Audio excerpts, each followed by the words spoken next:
I don't change my number. Good. I will block you, but I will not change my number. You want?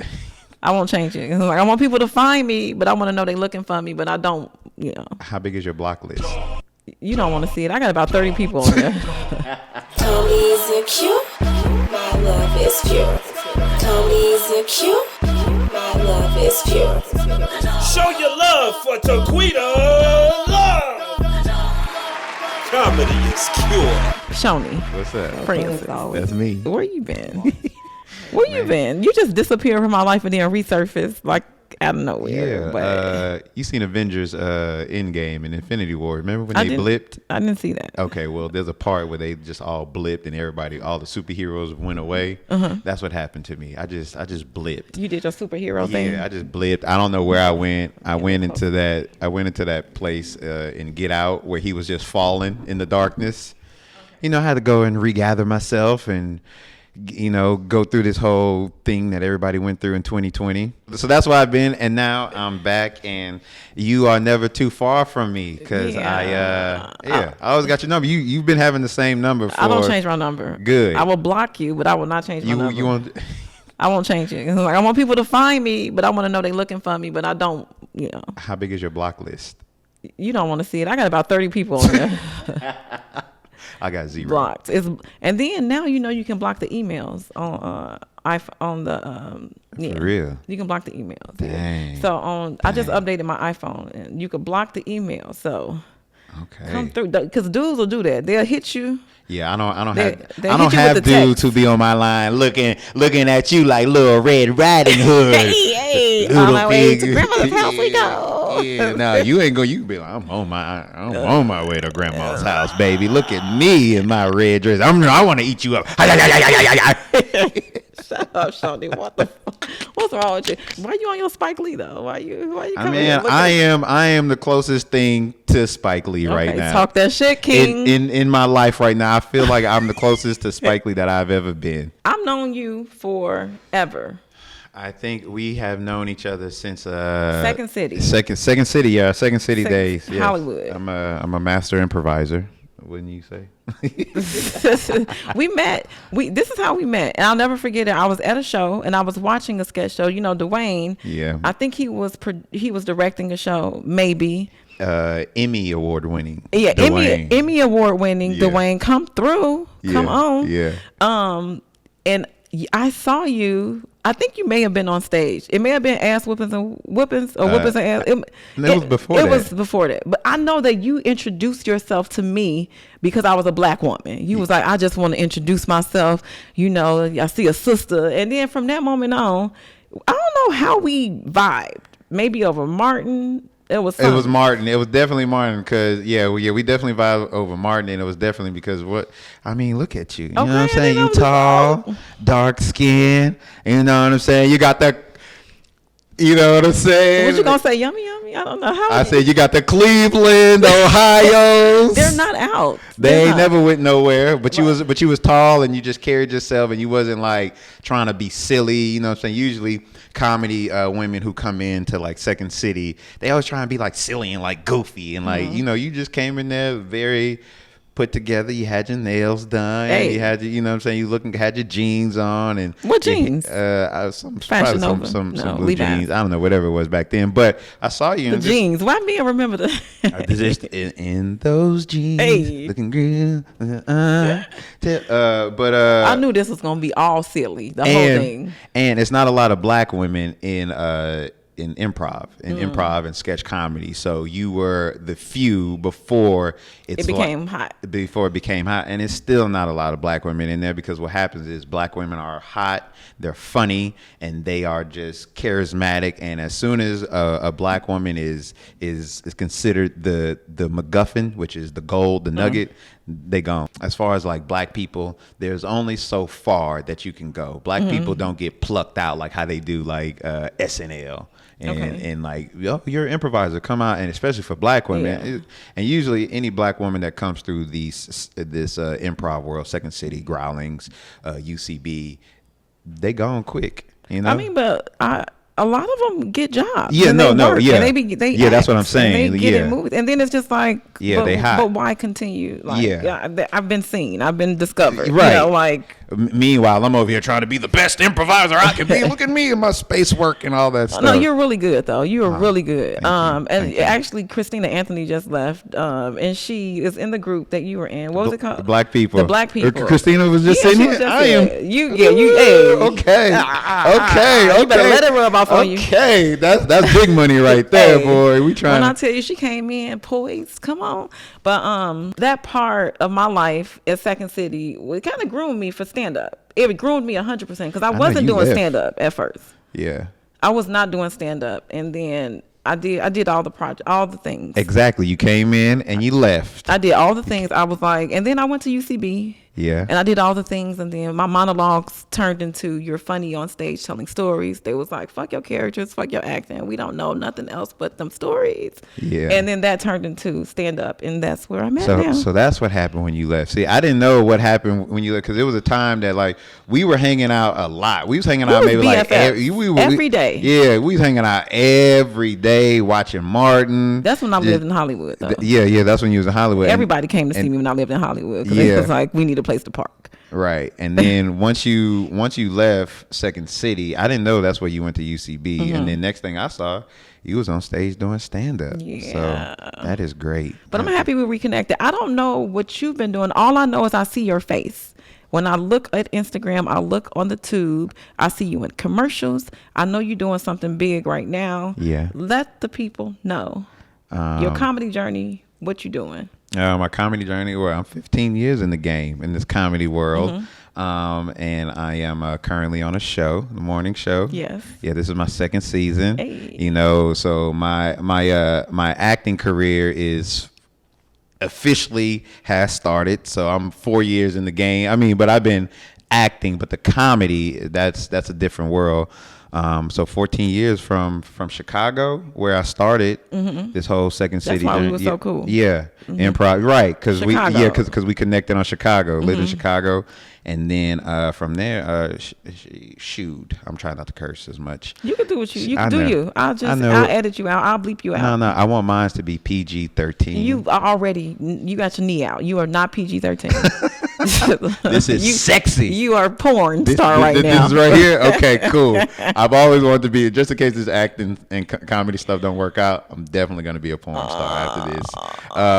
And so so after that, and then now we'll fast forward to everything before that, after that, and then moved out here to LA. And then just from Texas, from H-Town, baby. You know what I'm saying? H-Town, you already know what it is, baby. Pull up. Why they gotta you know do what I'm saying? that? Gotta get that drink already, baby. You feel me? You know? And then on the morning show, season 3, I have a short film that's doing well, the Black Zombie movie. It's on film festival circuit right now. It's getting toured in Canada. Come on now. Yeah, Don't scrunch your face like you didn't expect it. I'm just like, cause it's getting toured in Canada, like it's international now. You know what? Yeah. I'm sorry, when you scrunched your face, it made me think of that sketch we did with Naima Funk, the Mary J. Blige sketch.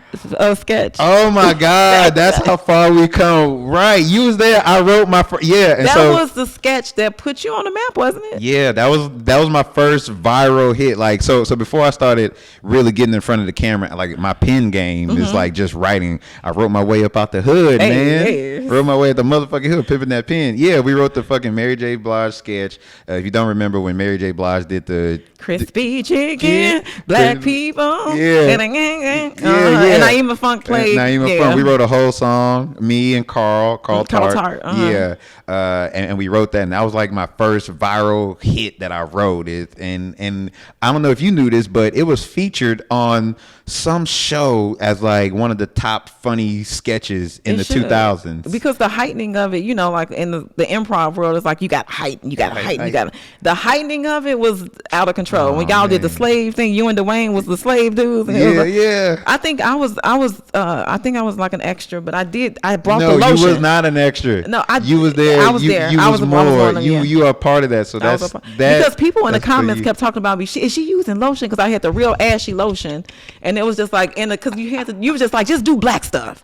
Then I came and I know that we were just bobbing. All I can remember is I had lotion in every scene and I was just rubbing lotion on me. Just do black stuff. That was it. Yeah. So then from there, I just kept writing for different people. Like I wrote for Wiz Khalifa's Facebook page. I wrote for Snoop Dogg's Facebook page. Like just little jokes. Yeah. And then I wrote Lil Jon's pilot that never got aired. It was about how you come in and pimp your life, but take your fears and you'll do a show. You're such a creative person. Thank you. And then I've just been creating and then then a solo pilot last year. Okay, I didn't know about that. Yeah, unscripted. Come on. Yeah. Okay, so you got money. That's why you looking like this. You show the chain. You had to look. Why you gonna cover Jesus up? No. I gotta cover Jesus up. I gotta cover Jesus up. Jesus is for me. Jesus is for next to my heart. You know, you gotta stay protected. You know, when people make money, they come in with the chains. They be clean and it's like a chain, and they don't take their sunglasses off. That's when you know. That's when the money coming in. Yeah. So now we here. We are blessed. We are on TV. We are making shows. We are shooting every week. I've been on the show for 4 years and writing and selling, and now we are producing our own things. Hey, you come through. You were supposed to produce my comedy special, or you were gonna direct it. No, I think I just wanted to produce it. You wanted to direct or produce, and he was like, "We got to do this. We got." I know because I think you're very funny, and I think that like the world needs to see who you are and how hard you've been working. Like you and Fatima. She was just here earlier too. Fatima was here too. You should have came earlier. This was a party. All my homies were here. Like yeah. So you and Fatima are like my like go-to tall, beautiful dark-skinned women that remind me of the sister from School Days, the one that was dating Lawrence Fishburne. Remember her? The real chick. Huh? Real. Yeah. I always loved her. So when anytime I think of like characters who I want to write, like I always think about you and Fatima. Like y'all always be like my go-to so people. Keep going up so we can keep going up together. I will. I will never forget about y'all. I can't. I love you, Choni. I love you too. I love you too. So I'm a nurse, and people, I know. What's up, man? Let me hold somebody. Let me drive that car though. You got that gold chain. Nah, I've been trying to drive that Mercedes for 14 years now. I ain't had it that long. Porn star knee. Do that. Hey, come on. Porn star knee right here.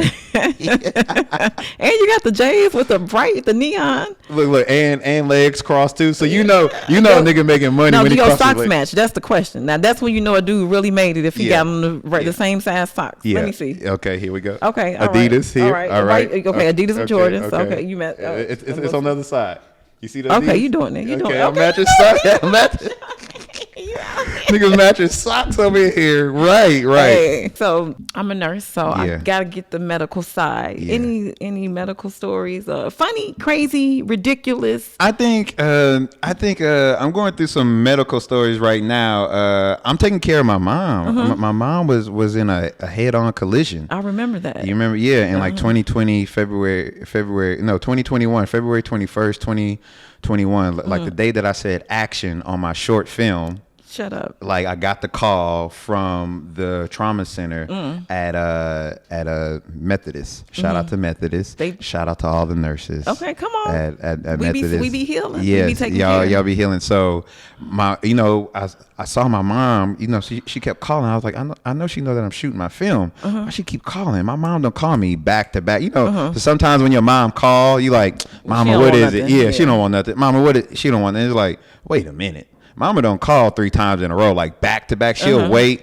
And I'm like, I picked it up, and there's like, hey, your mom's been in a head-on collision, and so she's in the ICU at Methodist. And I was just like, and it just stopped. Gotta be at the same time? It was at the same time. So I asked my DP to take over, and I didn't tell anybody about what was going on because it had to go on. And plus, I was already $15,000 on this short film. I'm like, we definitely gonna make this. If there's any motivation to make this film, this is the motivation to make this film.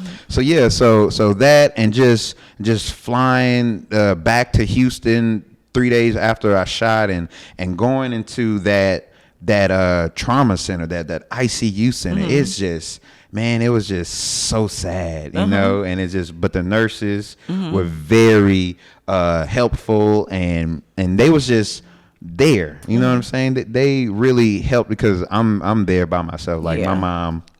You know, and you're the only child. I'm not the only child, but everybody's spread out. Okay. You know, I got a brother that's doing a bid. You know what I'm saying? And so it'd be like that. So it is Me just too. Step brother. Right. So it is just probably just the same place. It's no, the same place. Did the same. No, but I bet you know about that JPay though. You know about JPay? He don't hit me up like that. Well, if you know about the JPay is where you pay the prisoners, you know, their like money. You put money on their books with JPay. You can do it all from your phone. App. Yeah, it's an app. Okay, yeah, you know what I'm saying. You send them like some money, and then write a little note. Aw, you know, because you. I'm terrible at writing miss you, letters. Junebug. Yes. Yeah, shout out to everybody that's doing that bid. Yeah. It is really hard for us to write, but so I send like a little, you know, they give you like a little 50 character like text message. A little Instagram. A little Instagram. Be like, I love you. I'm thinking about you. I'm gonna send you more. I'm taking care of mama. Taking care of everything. But I've just been going through everything. You know, my mom was diagnosed with early onset dementia. Okay. And so just learning her medical records. You know, thank God that the Lord has blessed me and my family with health and you know who we are.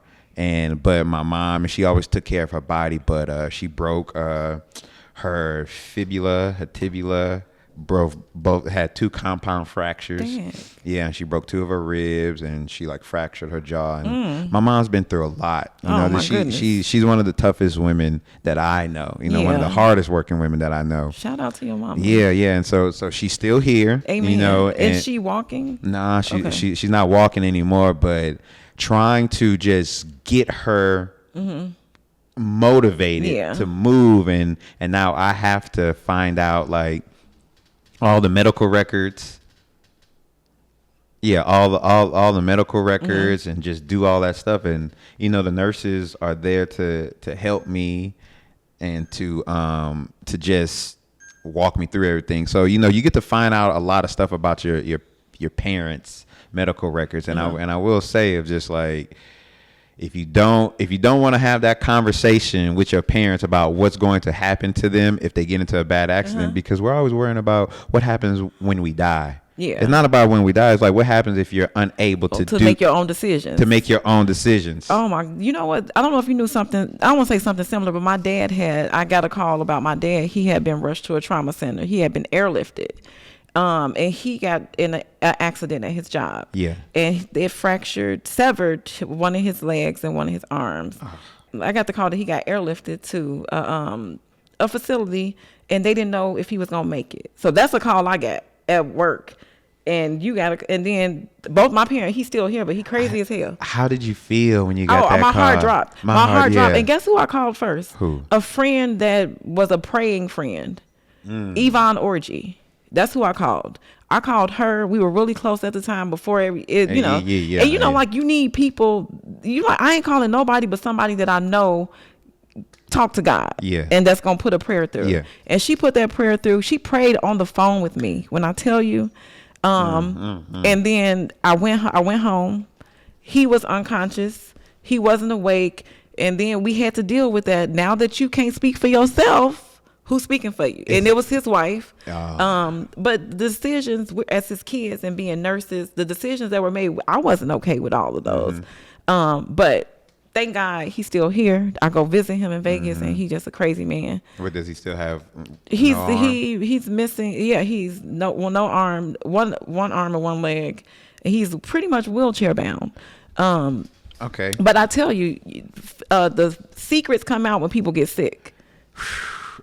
And that has made me like want to be more of an honest person in my life with just anybody around, because I don't want any secrets. Because you're right, when somebody gets into an accident and they're in that hospital and they aren't able to do for themselves, everything comes out. So I had all these medical records that I had to look at. I didn't call you, but I'm always here though. Thank you. Thank you. But I have other nurses and other friends. Like I just got off the call with the Danielle, who I think is my cousin, Danielle Francis. You know what I'm saying? I think she because her people from Baldwin, Louisiana, my people from Baldwin, her people from New Iberia, her daddy went to Franklin, my daddy went to Franklin. I'm like, I think we're cousins, but so we're in the I've been trying to get her on Medicaid for the past 2 years. And so but just uncovering like everything. I'm like, Mama, what's all this? Like, what's happening? And my mom doesn't take pills, so now I'm trying to find alternate. But sometimes those it helps. So how do you feel? You know, if they don't want to take these antidepressant pills because they're in the hospital for so long, what do you do for your mom? You know, so I'm in that realm of like. She doesn't want to take these prescription pills, but I know she needs them because I'm on the phone with my mom at least 5-10 times a day, and she's like, she was like, I'm sad. You know, my mom's look what happened to her. I know. It would make you sad. People don't understand sometimes, but I think people don't understand that sometimes you can take antidepressants for a season. It don't mean that's for the rest of your life. It could be just so you can get through the time that you in. You know what I mean? Okay, so the antidepressants doesn't cure your depression.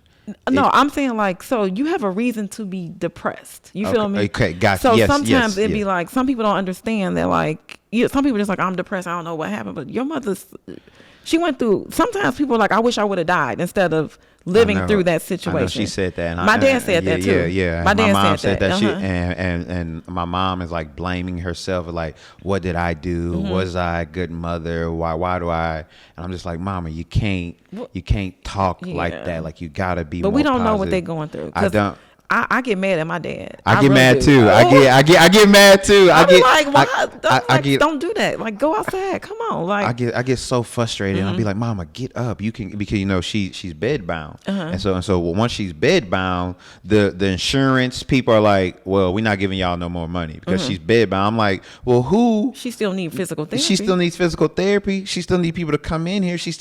Even though she still needs these type of prescriptions to make her feel better, and I'm like on the phone. I'm trying not to get mad at them, and I'll be like, hey man, like you talk to a social worker. I've talked. Come to find out, my cousin was a social worker, which I had another cousin who was a social worker, but she was on her way out from Methodist as a social worker. But I've been talking to social worker, case managers. And then there might be some programs you might could look into. Yeah. But do you know of any programs? I could do research because, you know, my grandmother was at home. My grandmother that passed with cancer. She was at home in a bedridden for a while. But people don't understand that there are outlets, there are resources. And the thing is, I think a lot of times with people in general, we don't want to ask for help, you know? And sometimes just by saying like, yo, I need to find something that could get the medicine paid for or something, then you know, resources might surface. My brother's a case manager. I'm a case manager. So, you know, whatever you need, if I can help, I'll look into it. But does that work across state lines? But you're in LA? You could be like, okay, there's a program here. Do they have that program where she at? So it's like research. It's having somebody to advocate for the things that you don't know what to ask and who to ask. Yeah, because they be quick to be like, no, we ain't got no more money, but it's some money somewhere. Yeah, because they always be like, well, we don't have it. I'm like, man, come on. She doesn't need that much, but she needs this much. Yeah. And they're like, well, how much it is? And then I have to start. It seems like every time I move a little bit forward on like her medical expenses to like take care of her, is like I have to start over because I have to ask this person for these papers, and I have to get all her prescriptions, and I have to see how much medical physical therapy. You need you a boo thing. You need your wife to help take care of the manage that boy, if I had a wife right now, oh my gosh, like I don't think men. Okay, I ain't mean to flip it like that. I'm just saying, I don't think men really know how important, you know, a woman can be in your life when you are going through something that's so traumatic for a family member. You know, just like the nurturing support, and the care. But like also too, I feel as though I don't want to bring a woman in right now because it's just a lot of emotional dumping. That's like, because it's a lot for me. Like I have to smoke a blunt before I get before I get on the phone, just to like, because it's so draining. It's so. But could you imagine what she going through if you got to go through that just to face her. Imagine they're our parents. They not gonna say that they struggling. They not gonna even. They ain't gonna want us to do nothing. I asked my dad, please go to therapy. He will not. My mom is no. He won't.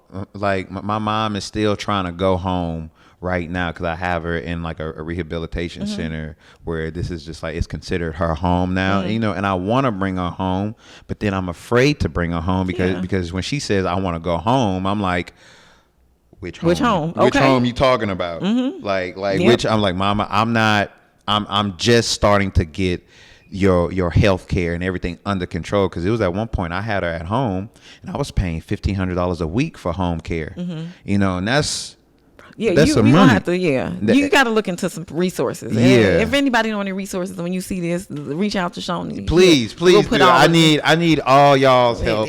I need all y'all's help with resources and let me know. So for the next person behind me, I can tell them, because I didn't know this. Like, it really is important to have somebody in your life. It could be a friend. Yeah, it don't have to be. Because we never know what's going to happen to us. Because that's why I move the way that I move now. Which is like, you may not see me out a lot of times because I'm thinking about my mama. I may not get into it with somebody who I would be like, man, I punch this in his face, you know what I'm saying? But I'm like, but if I punch you in your face, who gonna take care of my mama? Yeah, that's it right there. You know what I'm saying? When you be like, who gonna take care of you? It make you think different. It make you think it's just and like move. It making you move different. With people who I bring into my life, who I bring into my circle, I'm like, if something happened to me, who gonna take care of my mama? So I'm very much on this vegan wave, green juicing, making sure I'm not out late at night. Like I'm at home by 11, because anything, boys is tripping. Boys got that heat on them these days. And they get the bus in, nigga. You know what I'm saying? Who gonna take care of my mama? Who gonna take care of my mama, nigga? Nigga, you shot me. Who gonna take care of my mama? Nigga, fuck you. Can you go visit my mama? Can you go visit? Oh, nigga, I got you. I'm like, so that's why I be moving. This whole taking care of my mom, taking care of your mother, you really it changes. It has changed my whole perspective on just what to really do. Not when you go, but now, somebody's here, power of attorney. Yeah, who you gonna kids, DNRs, having a mate in your life that's like, do I trust you to take care of me if something happens to me? Like, will you make the best decision for me? So she ain't got to have a BBL. She got to know how to manage what you gonna do when I die? What you gonna do? Yeah, what you gonna do when I Well, when I can't make my own decisions. Or when I can't. It's just like, I know my mom ain't ready to go, but I don't know, and I don't truly know what she's going through. I can only be empathetic and not get as mad. Sometimes like as soon as I get off that phone with her, I scream. I'm like, ah! I put that. I'm just like, hey mama, how you doing? And this is just a part of growing up too. Like, our parents change, their health change. So a part of growing up, our parents become kids to me. Yes, but do you feel as though you are supposed to do this? Supposed to take care, because sometimes I do feel as though that's like, why me? I mean, not I'm not asking God like why me, but I'm just like, I didn't know this was gonna like. Yeah, you don't. Like, but the career is just taking off. That's how it be though. It take resistance to fly. Remember that. So when you get that opposition, I heard that from the Mary Kay lady that I used to work with. She was like, it take resistance to fly. We was in a strip club trying to sell perfume, and okay, that's a different story. But she was like, it take resistance to fly. I was like, okay, all right. Why you shaking it? You want to buy this perfume? And like, you want to buy this skincare? You was trying to get them to buy skincare. I was selling Mary Kay at the strip club. Yes, ass in your face. No, because it take resistance to fly. She said that we gotta go. We gotta keep going. Was you tipping though? Tipping? Yeah. I was selling. Oh. Selling what? I was selling the product. The product. That's what you call it, huh? Mary Kay over here got a whole different operation out here. I was out Mary there. I was out there. But so to take resistance to fly. So I've been stepping into that resistance. And you're doing a good job. You make it look easy. You don't know what the other person going through. And I love our friendship because it's like a book. Yeah. You know what I'm saying? Like, you can open it to a page and you still there. It's like, it don't matter that you ain't flipped the page in a year, 2 years, however long it be. Yeah. But it's just like, one day you showed up to my birthday party and it was as if we had talked the day before, you know? Yeah. And I feel like that's a genuine friendship, and that's a genuine. I think you was wearing white. I don't know. Yeah. Yeah. You was wearing like a white dress or something. I was out there. Man. Yeah. You was out there. I was out there. Yeah. I remember it. I came and see. I like to do that. I like to have. I call it the Prince effect. Shut up. It's just like you never know when I'm gonna show up, but I'm always gonna show up for you. Well, I appreciate you so much, and I'm so happy and so proud of you. I don't know what's next, but I'm so happy that you are part of my journey, vice versa. And let's get it. Tony's and Q, my love is pure. What's up? I am Choni Francis, and you can find me on all your platforms. You know, social media. It's Choni Francis, ChoniFrancis, and it's an underscore in there. And then you can find me on the latest episode of the morning show and online. And I'll see y'all soon. We'll all be homies and friends. I love y'all. Oh, the clear machine. He was like, yeah, ma, you know, the revival. Clear.